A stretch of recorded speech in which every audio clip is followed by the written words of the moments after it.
Classico explosif, l'arbitrage de Hernandez fait scandale et relance la guerre psychologique entre Barça et Real. Avant de commencer, laissez un petit like pour nous soutenir. Restez tout long du vidéo si possible et si tu n'es pas encore abonné, active la cloche de notification. Dans un classico électrique disputé au Santiago Bernabéu, le FC Barcelone a quitté la pelouse avec un goût amer, non pas à cause d'un manque de combativité ou de qualité de jeu, mais en raison d'un arbitrage vivement contesté qui, selon de nombreux observateurs, a clairement influencé le déroulement du match.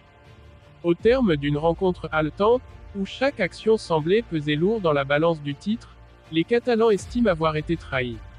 Et cette fois, ce n'est pas un simple coup de sifflet contesté, c'est un enchaînement de décisions jugées scandaleuses, qui ravivent les soupçons d'un traitement inéquitable dans les grands rendez-vous du football espagnol. Une succession de décisions litigieuses. Tout commence à la 21e minute. Kylian Mbappé obtient un pénalty après un contact dans la surface. Mais les ralentis sont formels. Au départ de l'action, l'attaquant du Real est en position de hors-jeu. La justification donnée par l'arbitre principal, Hernandez. Une remise involontaire de Pau Cubarsí, défenseur du Barça, aurait annulé le hors-jeu. Une interprétation sujette à débat, car selon les spécialistes, la déviation du jeune défenseur catalan ne constitue ni un contrôle ni une passe volontaire. Pourtant, la VAR ne corrige pas, et le Real ouvre le score contre le cours du jeu. Une douche froide pour le Barça. Mais l'injustice ne s'arrête pas là. Alors que le Barça a réussi à reprendre le dessus et mène 2-1 à l'heure de jeu, Ferran Torres est lancé seul en contre et se retrouve face à Aurélien Tchouaméni. Ce dernier le fauche sans retenue pour stopper l'occasion. Tout le stade s'attend à voir rouge, mais Hernandez sort un simple carton jaune. Une décision incohérente selon les spécialistes de l'arbitrage, car l'action remplit tous les critères d'une faute annihilant une occasion nette de but. Puis vient l'apothéose du scandale.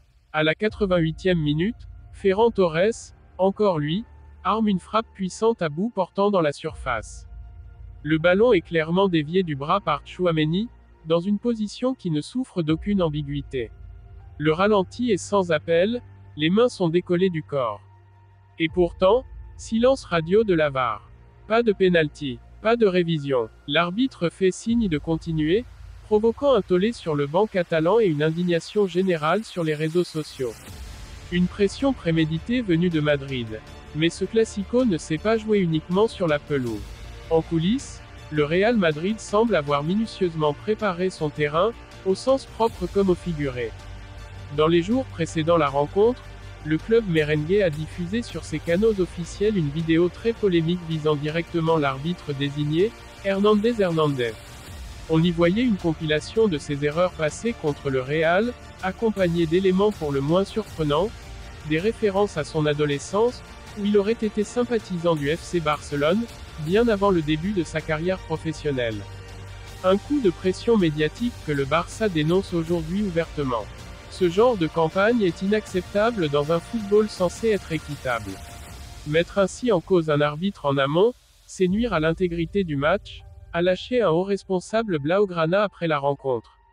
Selon plusieurs sources proches du club catalan, le climat de méfiance vis-à-vis de l'arbitrage devient désormais un enjeu central, d'autant plus après une élimination amère en Ligue des Champions, déjà entachée de décisions arbitrales contestées. @Archivovar tire la sonnette d'alarme. Le célèbre compte @Archivovar, reconnu pour son analyse pointue des erreurs arbitrales, a confirmé les soupçons. Selon leur expertise, 3 erreurs majeures ont été commises par Hernandez durant ce classico. 1. Le but du 0-1 de Mbappé aurait dû être refusé, non seulement pour une position de hors-jeu au départ, mais aussi pour une faute sur Lamine Yamal lors de la récupération du ballon. 2. Tchouaméni aurait dû être expulsé pour avoir stoppé une occasion de but manifeste. 3. Un pénalty aurait dû être accordé après la main de Tchouaméni dans la surface à la fin du match. Des erreurs lourdes de conséquences, qui ont directement pesé sur le score final, et peut-être sur l'issue du championnat. Un climat délétère, une colère grandissante. Ce classico a laissé des traces. Dans le vestiaire blaugrana, la colère est froide mais profonde. Le coach Hansi Flick, habituellement mesuré, a dénoncé un manque de cohérence totale dans les décisions. Plusieurs joueurs, à commencer par Ferran Torres et Gundogan, ont exprimé leur incompréhension en zone mixte. Même Joan Laporta, souvent silencieux sur les arbitres, a promis de demander des explications officielles à la fédération.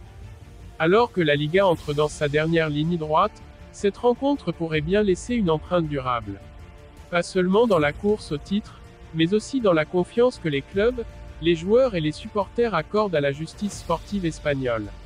Souhaitez-vous que je développe aussi les réactions des joueurs et des entraîneurs après le match ?